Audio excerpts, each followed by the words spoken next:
Okay, now I will be presenting this introduction to have an idea of what are the advantages and disadvantages of high-altitude vineyards. This is just a list because later on Professor Lisa Raghe would go in depth into the different technical elements of the physiology of vine and farming techniques. And then Mar Delgado would go in depth into the resilience factors with the socioeconomic aspects. So this is just as a mere introduction of what has been done in the project. Just to know that it's a very big project of a horizon line with 23 members analyzing 23 regions of European hilly areas with different crops. So we will be seeing very interesting results later on. So about the technical and environmental advantages, when we have a look at the technical or environmental aspect, we see many potential advantages. In general, we know that there are less and less water supply, and on average, mountains offer higher amounts of water. It is not uniformly distributed as we would have desired, but it is true that water is more, there's more supply of water in mountains. Average temperature is lowest. That is very important because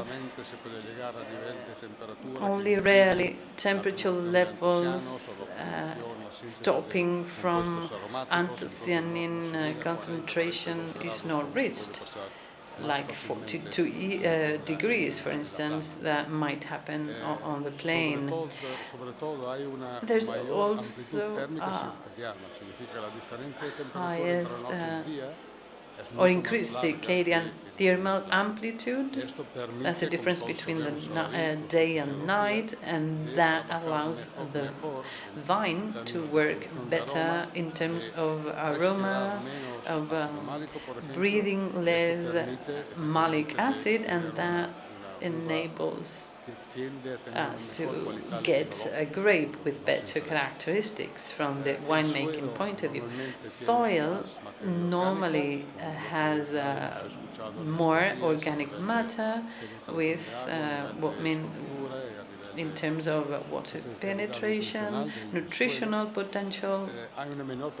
There's a lower pathogenic pressure because there is more organic variety, so it's easier to avoid certain diseases. And about frost, last year frosts were a big challenge. We've heard what happened in France, in Italy, with really bad frost episodes, also in Spain with springtime frosts, which are more and more frequent, that happen every 2 years, for instance, and that represents high damage. When we are at high altitudes, everything is like retarded. So when frost happens from or comes in from the north, the buds in altitude are less developed than on the plain. That represent 5 to 10 days of difference, so the plant is able to survive to these frosts. Also delayed ripening, that can be important, and that also allows the winery with different vineyards in different altitudes to improve the winemaking processes. And then the grape under these conditions has more acidity, so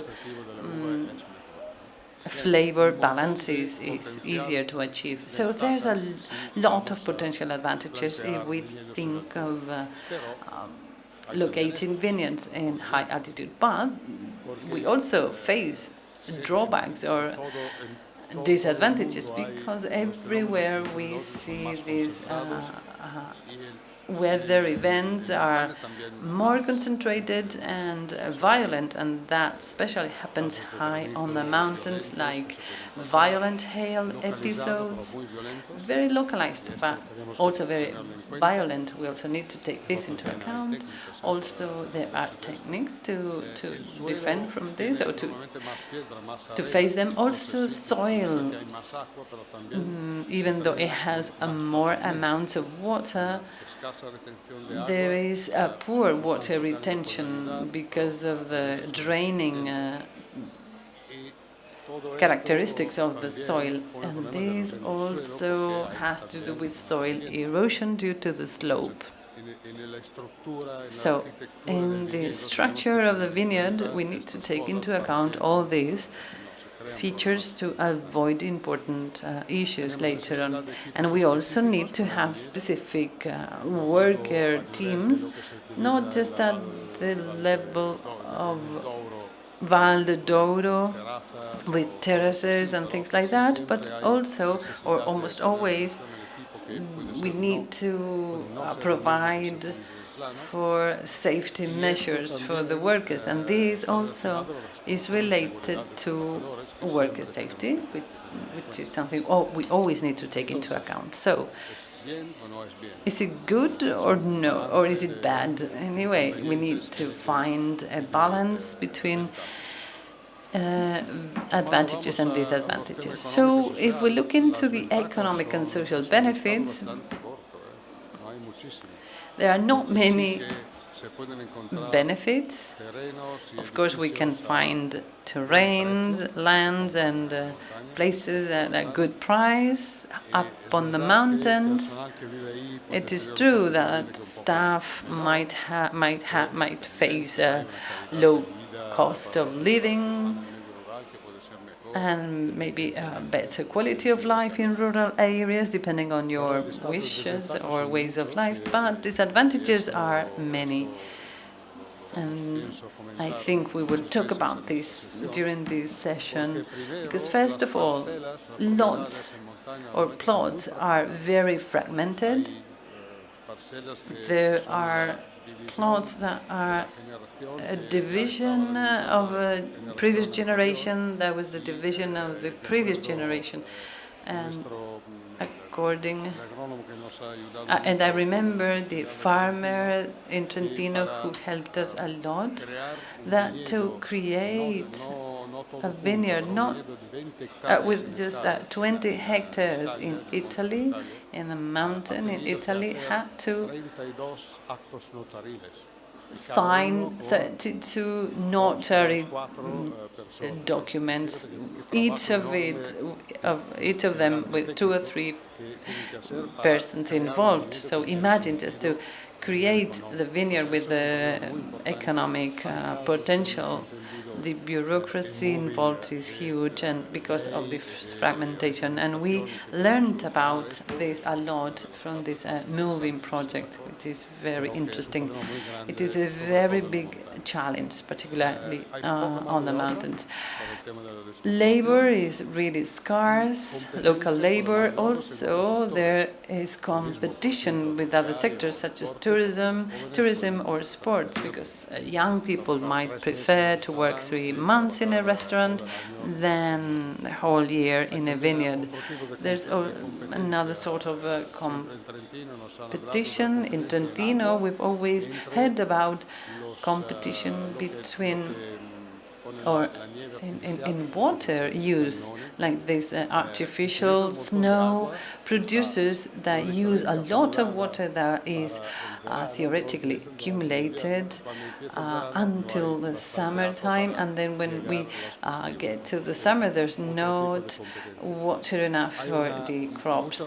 There's also high turnover of specialized staff. So when we find an enologue or an agronome, it is very easy to see them going to work somewhere else. There's a lack of or absence of local suppliers of technical equipment, so each purchase or acquisitions requires us to go to the next or to the neighboring town. Then higher cost of grape production. There's a lack of services, social services, allowing people to stay, the population to stay, like such as schools, hospitals, emergency rooms, and also there's a lack of infrastructure such as roads, supporting machinery that needs to reach the vineyard, and also irrigation networks. In many cases, if there's not an irrigation network, it will be really hard to carry out this activity on the mountain. This means that what is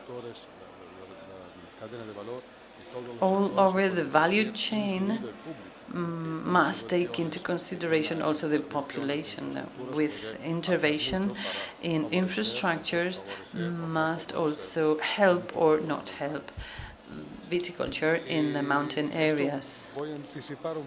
I'm going to advance a bit what will be explained by Ekaterina, because there are different ways how a mountainous region can be developed. There is the first way would be on your left, just to support the development of individual local pioneering businesses or farmers who can create a winery in order to push the market. This is going to be financed by the administrations. That's a very good measure, but it's a very long, hard path that not always is successful, because there's not always enough number of small businesses that are all for making this effort without the guarantee of success. But yes, this is something that for sure is there, that's a reality. Then there's another one at the right side. That's the case of an entity investing in a mountain land, buys a terrain, land, a vineyard, and there's staff at 60 kilometers that go there to this vineyard. Then the grape is harvested, then it's vinified, and the wine, which is first quality, could be used to improve other existing wines.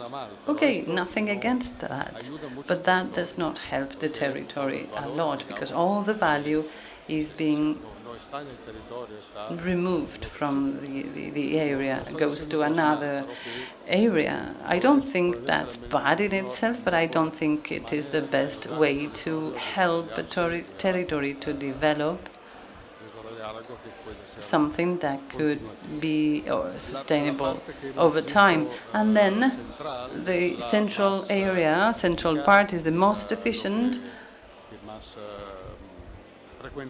and the most frequently successful. It is an important producer with its commercial network, its reputation, technical capabilities. That's important. It's going to plant vines up in the mountains using their staff, but using local workers as much as possible, and trains the other winemakers or farmers to also carry out viticulture in this environment. This is very positive also for the winery, because they create this possibility to buy good quality grape without investing anymore. So in a few years there's the situation where there's a network of small producers of grapes or wine, why not, working in the same way, producing different qualities of wines that can act as providers of this winery who started this activity, and many times that is accompanied by an increase of the reputation of the grape, of the wine and the region. And I think this is the model that makes sense the most. Which is senseless is that public financing never goes to big pioneering companies, only goes to the small producers. It would be interesting to also push these sort of actions that I think could be also interesting.